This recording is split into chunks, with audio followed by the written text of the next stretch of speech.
Satyababu sketch చేస్తే మామూలుగా ఉండదు. అలాంటి ఆయన తెర వెనుక ఏమీ చేయకుండానే ఆవిడ పేరు వచ్చేస్తుందా ఏటి? బొత్స ఝాన్సీ లక్ష్మి ప్రస్తుతం విశాఖ జిల్లాలో జోరుగా వినిపిస్తున్న పేరు. అధికార పార్టీ తీసుకునే కీలక నిర్ణయాల్లో ఆ మాజీ ఎంపీ పాత్ర ఎలా ఉండబోతోంది? మిస్సెస్ సత్యబాబు మళ్ళీ చక్రం తిప్పుతారా? ఉత్తరాంధ్రలో ఇప్పుడిదే hot topic.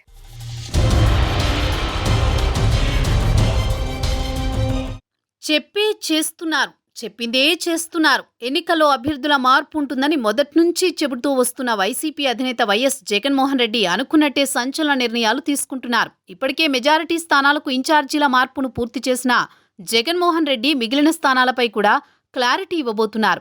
Visakha MP MVV సత్యనారాయణకు Visakha తూర్పు అసెంబ్లీ నియోజకవర్గ బాధ్యతలు అప్పగించింది వైసీపీ అధిష్టానం.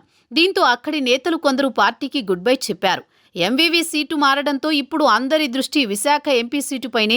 ఉమ్మడి విశాఖ జిల్లాలోని అరకు ఎంపీ మాధవిని అరకు అసెంబ్లీ నియోజకవర్గ ఇన్ఛార్జిగా నియమించారు. దీంతో విశాఖ, అరకు ఎంపీ సీట్ల నుంచి బరిలో ఉండేదెవరన్నది పార్టీ శ్రేణుల్లో ఉత్కంఠ రేపుతోంది.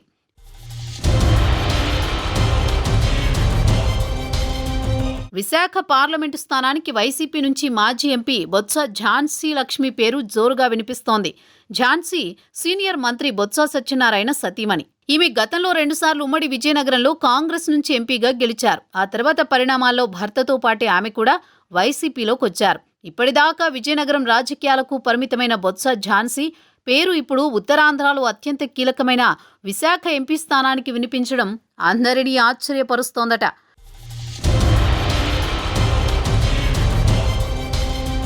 2019 ఎన్నికల్లో వైసీపీ నుంచి విజయనగరం ఎంపీగా పోటీ చేయాలనుకున్నారు బొత్స ఝాన్సీ. కానీ వివిధ సమీకరణాలతో అది సాధ్యం కాలేదు. చీపురుపల్లికి చెందిన బెల్లాన చంద్రశేఖర్ని ఎంపీ అభ్యర్థిగా ప్రకటించడంతో ఝాన్సీకి అవకాశం ఇవ్వలేకపోయింది వైసీపీ అధిష్టానం. దీంతో పార్టీ కార్యక్రమాల్లో మంత్రి బొత్స సతీమణిగా మాజీ ఎంపీగా పాల్గొంటూ వస్తున్నారు ఝాన్సీ. ఉత్తరాంధ్ర రాజకీయాల్లో తన పట్టు నిలబెట్టుకుంటూ వస్తున్న బొత్స సత్యనారాయణకి ఇటీవల మేనలుడు మజ్జి శ్రీనివాసరావుతో రాజకీయంగా విభేదాలు తలెత్తాయి.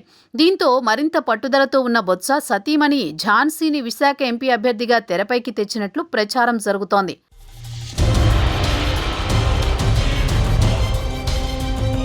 ఝాన్సీ లక్ష్మి పేరు నిజంగానే జగన్ మదిలో ఉందా, లేదంటే ఇదంతా ప్రచారమేనా అన్న చర్చ నడుస్తోంది. నిజంగా ఝాన్సీ లక్ష్మికి ఎంపీ సీటు కేటాయిస్తే ఉత్తరాంధ్రలో పార్టీ మరింత బలపడుతుందా అన్నది మరో టాపిక్. ఇటీవల బొత్స సత్యనారాయణ కూడా అధినాయకత్వంపై అలక వహించారని ప్రచారం జరుగుతున్న నేపథ్యంలో ఝాన్సీ పేరు తెరపైకి రావడం రాజకీయ ప్రాధాన్యం సంతరించుకుంది.